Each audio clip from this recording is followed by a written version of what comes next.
नमस्कार, मी अरुण आणि आपण पाहत आहात 7 स्टार न्यूज। अंजनी तालुका तासगाव येथे रोहित पाटील यांच्या वाढदिवसानिमित्त युवकांनी शुभेच्छा देण्यासाठी मोठी गर्दी केली होती। या गर्दीमध्ये आमचं ठरलंय असं लिहिलेला सुहास बाबर व रोहित पाटील यांचा झळकत असलेला फोटो लक्षवेधी ठरत होता। रोहित पाटील यांच्या वाढदिवसाला शुभेच्छा देण्यासाठी मोठी गर्दी झाली होती। पुढील काही महिन्यात विधानसभेचे उमेदवार असल्याने जास्तच उत्साह जाणवत होता। एवढ्यात युवकांचा एक मोठा गट आला।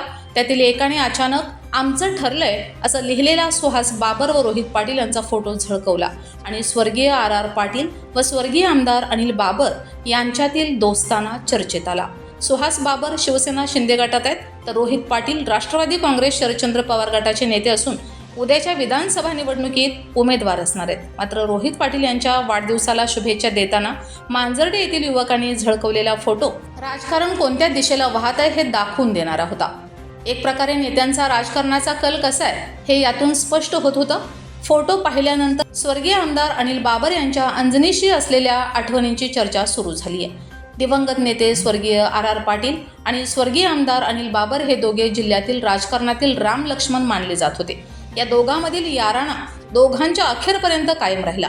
ही मैत्री कार्यकर्त्यामध्ये उतरली आहे। तासगाव तालुक्यातील 21 गावे खानापूर अटपाडी मतदारसंघांना जोडली गेली आहेत। त्या भागातील स्वर्गीय RR पाटील गट कायम स्वर्गीय आमदार अनिल बाबर शिवसेनेत गेले तरीही त्यांच्या पाठीशी ठाम राहिलाय। उद्याच्या विधानसभा निवडणुकीत पुन्हा वेगळी समीकरणे मांडली जाणार आहेत। जिल्ह्यात महायुती महाआघाडी आमने सामने असणार आहे। मात्र उद्याचा कल कसा असणार आहे हे या बोलक्या फोटोने दाखवून दिलंय। त्या दोन्ही नेत्यांच्या निधनानंतर मैत्रीची वीण उसवेल असे वाटत होते। राजकारण कोणत्याही दिशेला वाहो, मात्र ही मैत्रीची वीण आजही कायम आहे। हे आमचं ठरलंय या 2 शब्दातून स्पष्ट झालंय। रमेश जाधव, 7 स्टार न्यूज, विटा।